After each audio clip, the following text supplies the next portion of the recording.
Best quotes to improve your financial status. In this video, I collate best quotes from successful people that I believe can help you in improving your financial situation. Hello everyone, Ro Ansel is here from 1 Minute Club.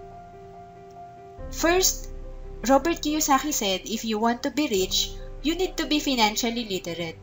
If you want to improve your financial status, you need to study money. It's like kung gusto mong maging magaling na doktor, you need to study medical. You need to read books, you need to attend conference. When it comes to money, dapat ganun din. Dapat you give time to read financial books and attending financial seminars. Second, Brother Bo Sanchez said, if you want to be rich, you need to create multiple income streams. It's very dangerous when you rely only on one source of income. Majority ng Pinoy, employee, full-time job ang source of income. Kapag ganito ang sitwasyon mo ngayon, you need to think of other source of income. Pwede mong sabihin sa akin, bakit? Bakit pa ako maghahanap ng other source of income? Sapat naman ang income ko para sa pamilya ko. Pero naisip mo na ba, paano kung huminto kang magtrabaho? Pwede kasing magsara ang kumpanya nyo at pwede ring magbawas ng tao dahil uso ngayon ang cost cutting. Solution, pwede kang mag-part-time. Ano ba yung passion mo? Pwede kang tumanggap ng extra job na pwede mong gawin pag weekend. Pwede kang mag-business na pwede mong gawin after office hour or every weekend. Ang isa pang solution, mag-ipon ka at mag-invest sa paper assets like mutual fund and stocks. This investment will provide interest that will serve as your passive income. Ito yung tinatawag na money working for you. You can do both options. Ngayon, pwedeng sabihin nyo sa akin, Miss Roan, nakakapagod naman yung nire-recommend mo. Ang hirap naman yan. Tama po, mahirap. Pero mas mahirap pong maging mahirap. Walang emergency fund at baon sa utang.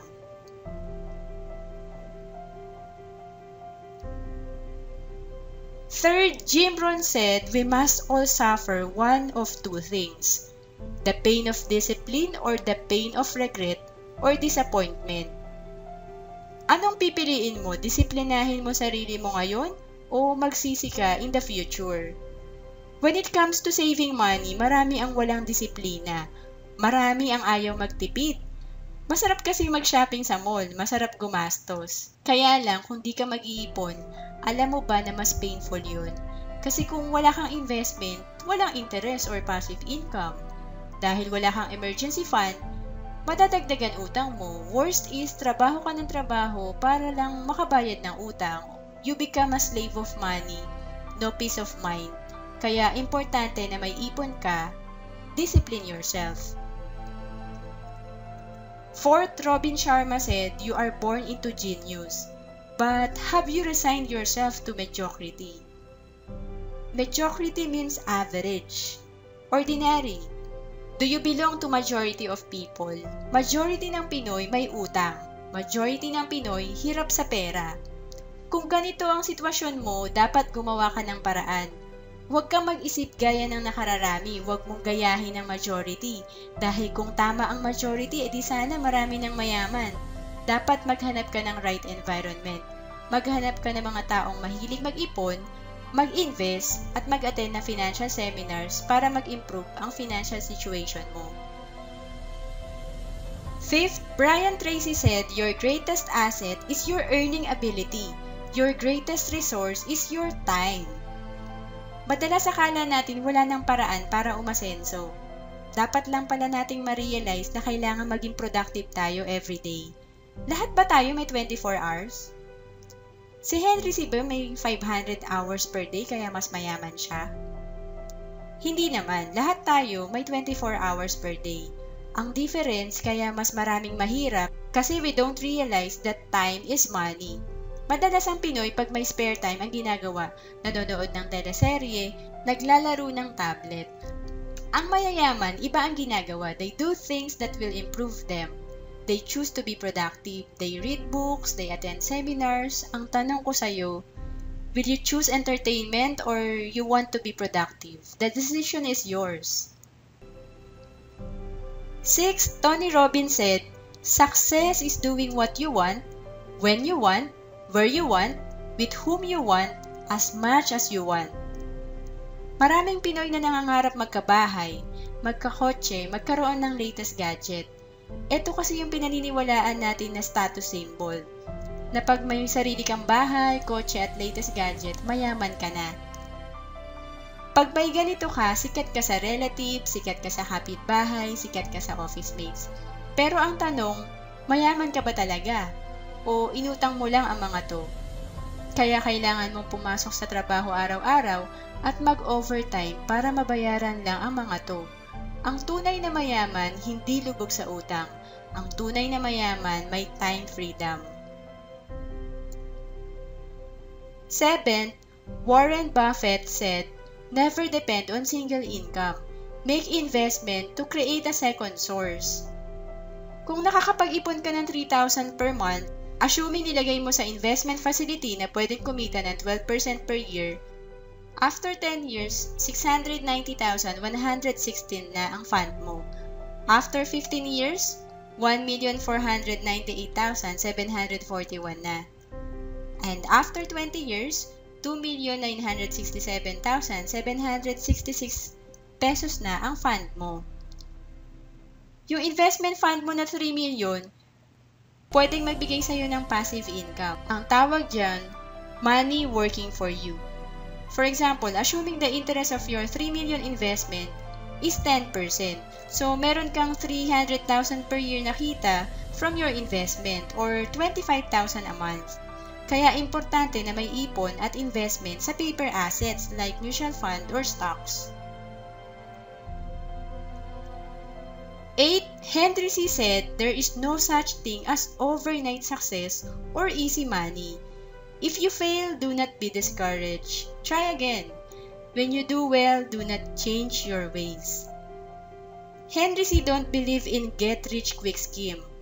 Wealthy people believe in law of sowing and reaping. When it comes to building wealth, walang shortcut. Kahit maliit ang naiipon mo per month, kahit 3,000 per month yan, pwede ka pa rin maging mayaman. Basta you do it consistently and long-term ang goal mo.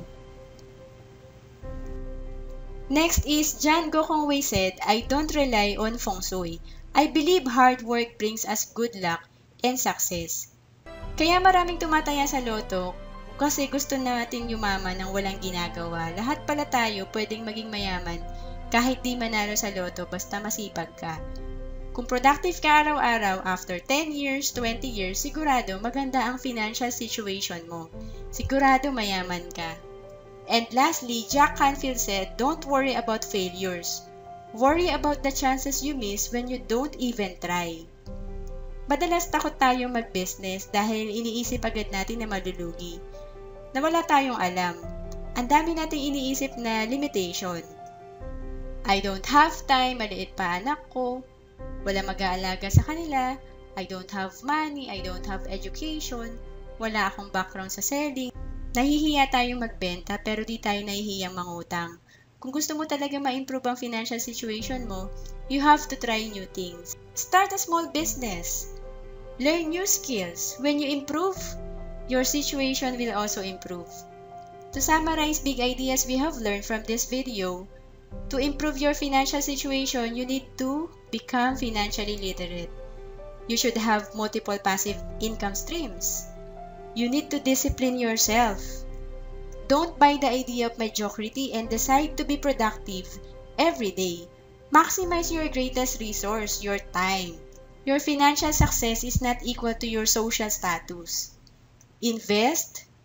We have also learned that there is no such thing as overnight success or easy money. Hard work is very important. And don't worry about failures. Try. Try and try again until you succeed in what you are doing. Do you want to improve your financial situation? First step is to educate yourself. We are conducting free practical money management and investment strategies in Makati and in Cebu. And for those located in other provinces and outside the Philippines, we are conducting webinar. 1 Million Club is here to help you. Please visit www.1millionclub.com and please subscribe below if you like this video and if you want to learn more about investments, You may also email me at roan@1millionclub.com. Thank you for watching this video.